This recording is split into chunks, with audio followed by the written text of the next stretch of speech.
Personalities आपकी बताई, एक तो बेहद इमोशनल, एक कड़ा प्रशासन, लेकिन आपके विरोधी इन दोनों के इतर एक ऐसी इमेज आपकी उकेरते हैं जिसमें आप ऑटोक्रेट हैं, तानाशाह हैं, जहां आपके कोई राजनीतिक साथी साथ नहीं होते हैं, आप किसी का साथ पसंद नहीं करते। वो कहते हैं ये आदमी क्या समझेगा परिवार, इसका तो परिवार ही नहीं है।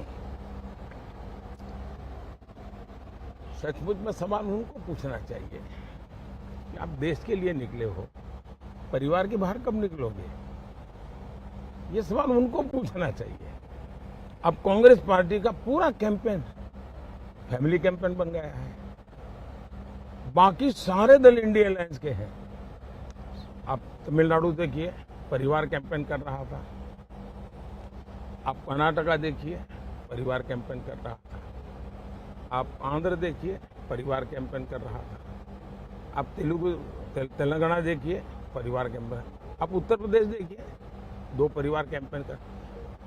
जम्मू कश्मीर देखिए, 2 परिवार कैंपेन कर रहे हैं। सवाल मीडिया के उनको होने चाहिए कि क्या हुआ कि इतने साल के बाद भी आप परिवार से बाहर निकल क्यों नहीं पाते हो? मैं परिवार से जुड़ा नहीं हूं, ये गुनाह नहीं होना चाहिए, गर्व होना चाहिए। ये लोकतंत्र की सबसे ऊंची अमानत है कि जो इंसान अपने परिवार के लिए नहीं जीता है, जो इंसान देश को अपना परिवार मानता है, मेरा भारत मेरा परिवार, उसके लिए जीता है।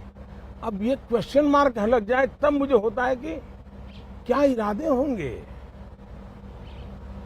आपको तकलीफ होती है इस बात को लेकर कि ये आइडियोलॉजिकल वॉर कम है, वैचारिक जो लड़ाई है वो कम है, आपसे नफरत ज्यादा है? मतलब अगर ये मोदी ने किया है तो पक्का कुछ गड़बड़ है, इसमें कुछ खराब है। कठिनाई ये है कि जब इंसान तर्क के आधार पर, तथ्य के आधार पर और जमीनी हकीकतों के आधार पर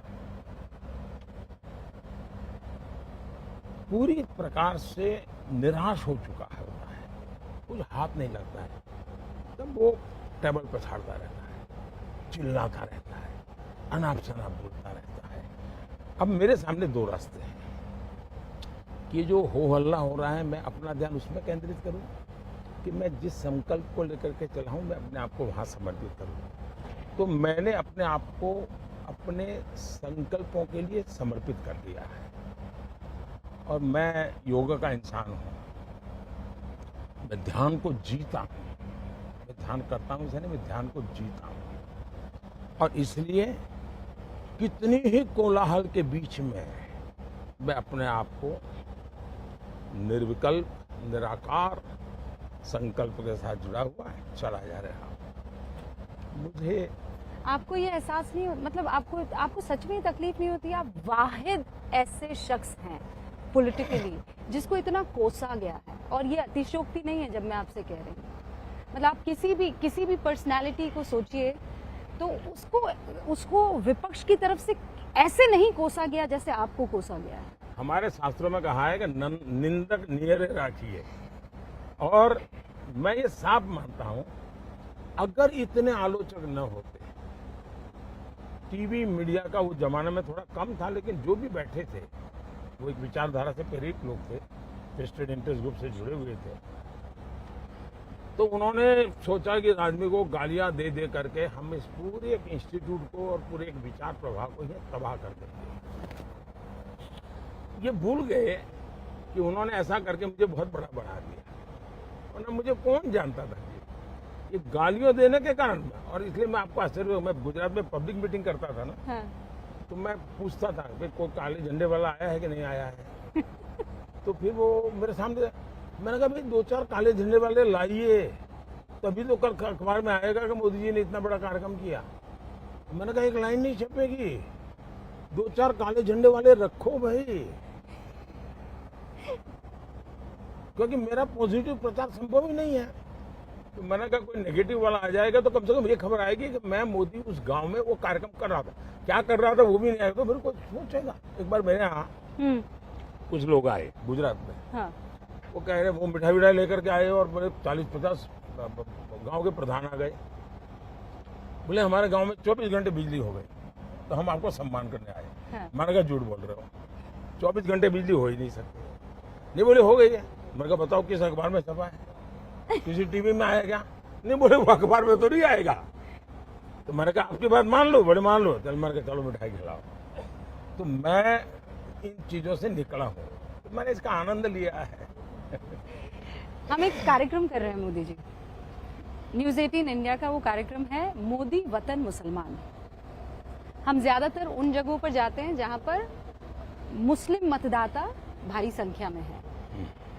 पहले आलम अलग था और आज की तारीख में मैं आपको पूरी गंभीरता से और संजीदगी से कह सकती हूँ कि ऐसे ऐसे मुसलमान आगे आते हैं जो आपके लिए जान दे सकते हैं। और एक उनका वाक्य है, ना दूरी है ना खाई है, मोदी हमारा भाई है, बड़ा जोर शोर से ऐसे करते हुए नजर आते हैं। बावजूद उसके आप उस धारणा को तोड़ने में क्या नाकामयाब रहे हैं कि मोदी मुसलमानों का नहीं है? पहली बात यह है कि ये मुद्दा मुसलमान का नहीं है। इंडिविजुअल मुसलमान कितना ही मोदी के साथ होगा, लेकिन एक निश्चित विचार प्रवाह है जो उनको आदेश करता है कि आप ये करो या आप वो करो, उसके आधार पर वो निर्णय करते हैं। जहाँ तक मोदी का सवाल है, तो मैं स्कूल में, एक तो मेरा जो घर है ना, मेरे अगल बगल में सारे मुस्लिम परिवार हैं, तो हमारे घर में ईद भी मनती थी, हमारे घर में और भी त्योहार होते थे। मेरे घर में ईद के दिन खुद का खाना नहीं पकता था, सारे मुस्लिम परिवारों से मेरे यहाँ खाना आ जाता था, क्योंकि मेरे परिवार, हम रहते वहीं हैं, मेरा घर वहीं है, मेरे यानी 5 कदम के बाद मुस्लिम परिवार है। जब मुहर्रम निकलता था तो हमारा कंपलसरी होता था कि उससे नीचे से निकलो, जैसे परिक्रमा करते हैं ना मंदिरों में, ताजिए के नीचे। हाँ, तो ताजिए के नीचे से निकलो, हमें सिखाया जाता था। तो मैं उस दुनिया से पला बढ़ा। आज भी मेरे बहुत सारे दोस्त हैं पुराने। दूसरा, 2002 के बाद मेरी छवि बहुत खराब हो गई, खराब कर दी गई गोधरा के बाद। तो मैंने सोचा भाई जरा रियलिटी जाननी चाहिए।